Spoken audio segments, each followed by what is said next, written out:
Hi, I'm Nordine, sitting here with my co-host Ken. Welcome to another uplifting episode of the No Limits Life podcast, where life, legacy, and purpose converge. Today's episode celebrates the intersection of service, passion, and timeless curiosity. Our guest exemplifies how the little joys in life combined with service to others create a deeply meaningful path. A meaningful life is built not just by milestones, but by moments filled with purpose, presence, and passion. Today's guest, Tanya Edwards, has called Tucson home since childhood. A graduate of the University of Arizona with a degree in nutrition, she spent years working at the university before stepping into entrepreneurship. A lover of old black and white films, classical music, and the deep study of Torah, Tanya brings heart, intellect, and culture to everything she touches. She now serves as a secretary and chairperson of the Oro Valley Rotary Club's annual Taste of Oro Valley event, showing how leadership and community connection can make a lasting difference. Please welcome a soulful, passionate community advocate, Tanya Edwards. Thank you. Welcome, Tanya. Good morning. Tanya, welcome. And I'd like to, how you relate to the quote about presence and passion, and how it feels like it could have been written by you, really. How do you interpret the quote through the lens of your personal and professional journey? So for me, it is really understanding everything that we do becomes who we are. Mm-hmm. So we think it's one huge event in life because we read other people's stories or we watch a movie and we think, oh, it's that one event. It's not one event. Mm-hmm. It's every day. We build who we are based on what I do every minute of every day. Mm-hmm. My character is shaped by what I do. Or do I discipline myself and get up and exercise? Do I read my Torah? Do I forgive regularly? That becomes who Rituals. You are. Mm-hmm. It is. It's the routine of it. Mm-hmm. And it's not just the one big event, but when the one big event happens, who are you in that moment? Mm-hmm. It is why I like to study war, because it is a truth telling. Mm-hmm. In that moment, you are going to be who you are. You can't change it. Mm-hmm. You can't pretend. There is nothing to hide behind.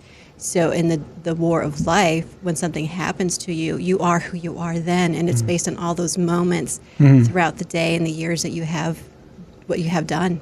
Yeah, and so those are choices you make, one choice after the other, that reap rewards or consequences. We call this life a big event, but like you said, it's a series of events that happen based on the choices you make every single day. As you mentioned, you wake up and you have these rituals of exercising, praying, reading the Torah, and it keeps going until you go to sleep. Right. All of these things are things we keep on doing and things that we keep on being. Right.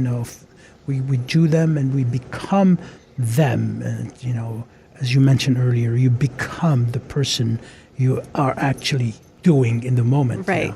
To me, there's two things that I like to do in the morning. And the first thing is acknowledge and thank that, I have life. Yeah. And the second is to ponder upon what my day is going to be like. So I see it before I actually do anything. Yes. And I see it in the movie, in the screen of my mind, and I see myself from that moment to the moment I go to sleep. And that helps me a lot. Well, you and I had lunch, I don't know, a week or two ago, right? Uh-huh. And so I was really kind of impressed and surprised, for your love of movies. And I actually wanted to be in the movie business. I wanted to be a writer, director, producer, right? Not so much in front of the screen, or in front of the camera, but I wanted to be involved one way or another. So tell me, because you have a love of movies as well, how has that influenced, your life and what you do? The movie of your life. And how you lead. How do you, in your business, how has movies influenced you? Movies really do tell a story. So if you look at, you mentioned black and white, like go back to the silent films, and you look at like the Cabinet of Dr. Caligari, and you look at these old movies that were made, it was their way of creating an art to tell a story of what was happening, but they couldn't tell their neighbor. So you have a war breakout, and they couldn't talk about it. I'm going to reference Germany. Mm-hmm. So they created this movie that talked about basically the inmates were in the asylum. And what they were saying is, we're trapped. We're being treated like we're in the asylum, but we're really sane. It's the other people that are not. Mm. So the movie was telling their story in a way that they couldn't get in trouble for it. So I fell in love with the thought of expressing what's going on in culture through a way that wasn't going to be easily shut down. Of course, we're seeing that that does happen. We can be shut down on media, newspapers, all the other stuff, but they were doing it back then. And it's art, right? So people can tell their story through art. They could. And they can kind of hide it, their story through art. And I love mystery. I absolutely love mystery. So when you can put yourself into a story, or you can read a story and you can see what it's really saying on the surface, but if you go deeper, that's why I love the Torah. The Torah is a mystery. Right. So it's what it says on the surface, but there's so much deeper below it. And so movies are definitely that way too. Yeah. And I love the exploration. I agree. It's so powerful to think about movies as telling stories, because that's what it is, And even though the actors are acting, you truly, your mind is really living that. Yes. These guys are faking it, or they're telling a story. Yeah. They're acting, which is acting. Right. But we are really assimilating the story, and we become that. I see people really reacting to movies, either because it's there's something that's done that really brings something very powerful and emotional, or simply like my son likes to ruin the movies I watch. And he goes, "Oh, that's not possible. No way. You can't do this." You can't think and that way. It's a movie. Please, just watch the movie. Just go with it. Just go with it. Yes. Because life is a movie you tell, a story you tell yourself. Yeah. So you better tell a good story. Right. Right? Right. So you work closely with chiropractors. And I do. what have you learned from that experience, and how it has influenced your views on wellness or personal growth? For sure. When I learned about chiropractic care, that's now my first phone call. Unless I have like a chest congestion where I need an antibiotic. My first call, if I don't feel good, whether it's a migraine, a tummy ache, or whatever, I'm just not feeling right, I'm going to call a chiropractor first, my chiropractor, and go there first.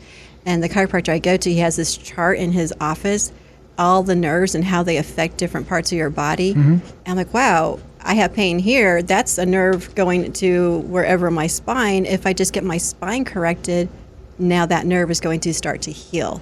So I don't need to take medication if I'm correcting my spine. So it called this bizarre, but yesterday I was having this conversation with my girlfriend, who goes to see a chiropractor all the time.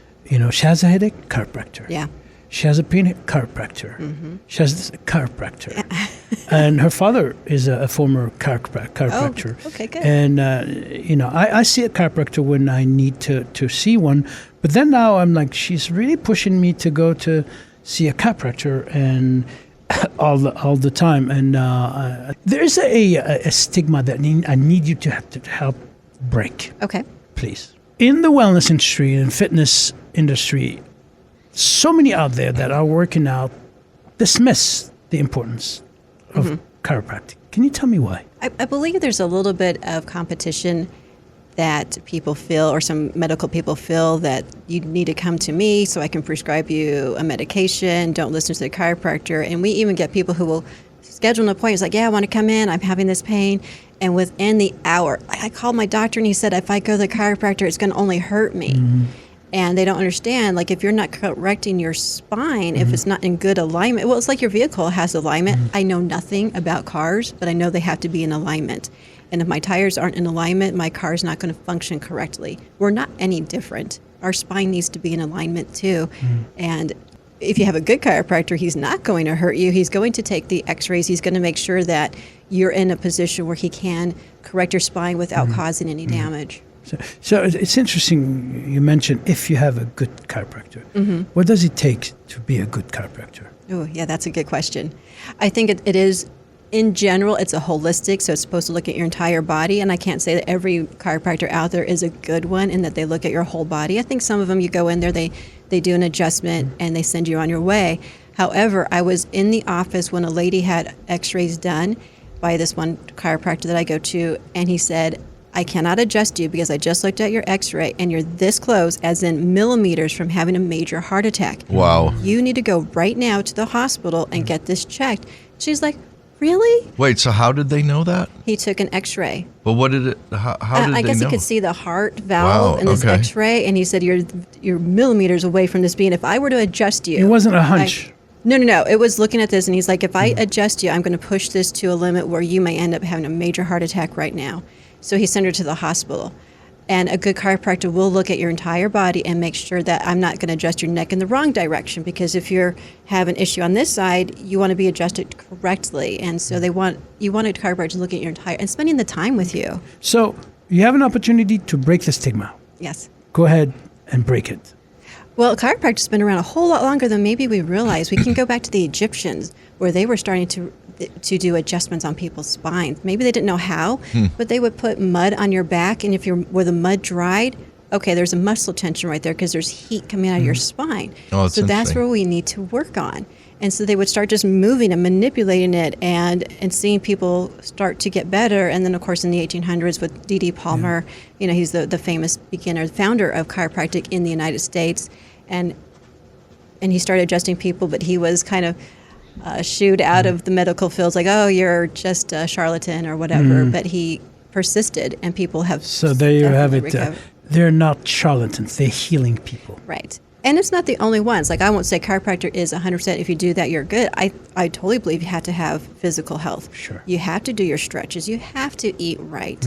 You have to look at, sunshine. People shy away from the sun. No, you need the sunshine. You need to Again, do the creating hot. harmony between the mental, Yeah. physical, spiritual. Yes, absolutely. all It's of that. not just one thing. So I do go to a chiropractor, but I ride my bike. I walk barefoot. I do take cold showers as much as possible. Yeah, in do the those- work. Yes, you do everything else included with it, and I strengthen my muscles, and I strengthen if my mind, 80% of our world happens between our ears. So if my mind is negative, I don't care what I do with my Oh, your body. body's going to show it. Yes. Yeah. I have all kinds of skin problems, right? I wish I could be in the sun more, and I just can't.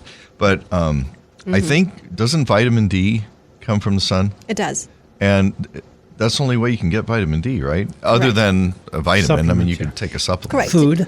To naturally So get how long would you have to vitamin be D. in the sun, do you think? Or do you know how long you have to be in the sun in order to get the vitamin D activated? Right. So as long as your skin is changing color, you're getting the melanin from the sun that you need. Oh, So if okay. your skin is changing color, then you're getting it. If you're in there for 2 minutes, you're not changing color, then you're not really getting the reaction that you need. Now, I don't know how many years ago, but they changed vitamin D from the name vitamin D to hormone D, because it actually acts so much more like a hormone. Hormone, yeah. Oh, I didn't even know that. Yeah, so without the vitamin D in our system, our hormones are out of balance. So it's very, very important to get that. As a child, I was treated for rickets Okay. with vitamin D and other things into the injection every single day. So I know that you're really involved with Oro Valley's, which is, if you're not from Tucson, so everybody knows that's watching, Oro Valley is just north of Tucson. It's a beautiful place. But you're really involved with the Oro Valley group there that's having the Rotary Taste Club. of Oro Valley.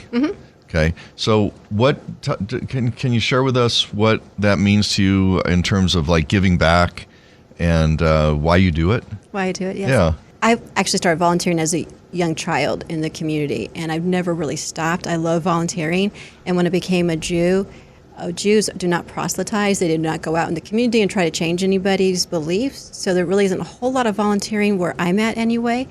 With the Rotary Club, you volunteer because you want to get back to the community, irregardless of what you believe or you don't believe. It's just people coming together saying, hey, there's Giving, kids yeah. over here that need help. There's women over here that need help, and we just do it. We clean roads, we collect books, we collect food, we collect bedding. And so it's just a group of people coming together to help the community without the desire to change your spiritual belief or anything else. It's So just- Taste of Oro Valley, what is that a fundraiser? It is a fundraiser. And where does that go? So right now this year it's going to Impact, which is a local food bank. It's Okay. also going to help Freedom Warriors, which is a community charity that helps prevent human trafficking. Wow. And it's also going to help make way for books, so helping Nice. kids get books in their schools. I can feel your energy. You're a passionate lady Thank you. and at the service of humanity. If there's one thing that you would say, a youngster out there,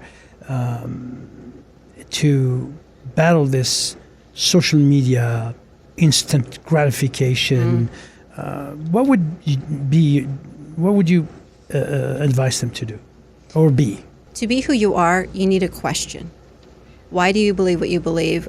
Somebody tells you something and you can agree with it, but until you question it and try to make that piece fit your life, it may or may not be who you are. So everything somebody tells you can be excellent advice, but question it. Find out what it means to you. Find out how you fit with it. Find out your part in it. Don't try to be like somebody else, but listen to the sages. Listen to the people who have walked these paths, but question them along the way. How do I do this? Where does this happen? And how do I apply this to my life? And when you start asking those questions, I believe you grow wisdom. Excellent point. That reminds me of fact and evidence process that one has to go through when you receive information. That's what it is. It's bombardment of information that, whether it's fake news or not fake news, you need to research the evidence and the facts. There's so many events that happened in history that were denied. And there were facts and evidence that those events happened. And so, to me, it's important to match that information with evidence and facts. Just don't take the words for what they are and believe in them, because that's dangerous. You know, believing in something that has no facts and evidence is pure suicide. Right. It's toxic and it can hurt other people. So evidence and facts. So what do I mean by that? If you are gathering or you're watching the news and somebody says something, research that person. Research what they did. Do they have an experience in what they're telling you? Where are they getting their sources from? And it's so interesting. I was talking to my daughter about this the other day, and she said, "But Dad, how do you filter all that? Yeah. You know, how do you really know that this person, even, you know, with facts and evidence, that they're actually the real thing?" Right. You know? Yeah. So it's like, well, you have to ask this question. Why? Long enough until there's no more whys. Yes. Then you stumble upon the truth. Yes. You know? Keep pursuing. Keep pursuing. Yeah. Why? I think people are too, call it mental laziness. I agree. You know? That's a good term. They're too lazy to research. And Google has made it easier nowadays. You don't have to go to the library anymore. But even with Google, here's what I'm saying here. Evidence and facts also are backed by evidence and facts. Right. You know, so hence the term, you know, look for, or the expression, look for the wise until they are no longer wise. You know? When people are, it's true also in a relationship. Yeah. When two people are loving each other and all they do is bicker, all they do is argue, Yeah. at one point or another is going to break. The relationship breaks. Not because they don't love each other, Right. but because there's too much stuff out there. And it's too overwhelming. It's too energy draining. Yes. And all of a sudden, they're faced with a mountain of issues, and that flame of love is buried Yeah. right there. And they have no courage to go. That's not only courage, but the energy, the both emotional and physical energy to go back there and just look for that flame and say, I love you because of this. So let's work on our differences. And it's valid with countries. Yes. It's valid with any relationship. Right. Exactly. If you build a mountain of issues, you're going to bury the very reason why you love each other. Yeah. And people break and they divorce and people break companies. Guess what? You're going to be doing the same thing with the other person. Right. If you don't go back and dig deep enough to search for that flame that initiated that spark. That's true. And then you realign. And then you remove all this mountain of issues. Well, you have to be secure enough in yourself to allow the other person to be who they are. Am I secure in who I am to let you spread your wings and fly? And I need to spread my wings and fly, so you need to be secure that I'm going to be my own person. And so we have appreciate the each other. courage to say you're wrong when you're wrong. Yes. Oh, that's very hard. You know, have Yes. the courage to face your own, truth. Be honesty and love. cohabit very, very nicely. Yes. Love and fear don't. They Correct. don't exist. Love and hope don't exist in the same space. So it's being aware that you are not doing or behaving the way that's conducive to your health and well-being and the health and well-being of the person that you are with, whoever that may be. Right. So thank you. Thank you, Tanya. Thank you for sharing your heart, your traditions, and your commitment to the community. Yes. Your life reminds us that purpose doesn't have to be loud. It just needs to be fully lived. Oh, I love that. Well, thank you, Tanya. And thank you to all of our listeners and viewers. If this episode gave you new perspective or simply warmed your heart, please like, subscribe, and share it. Keep discovering, keep contributing, and keep living your no limits life.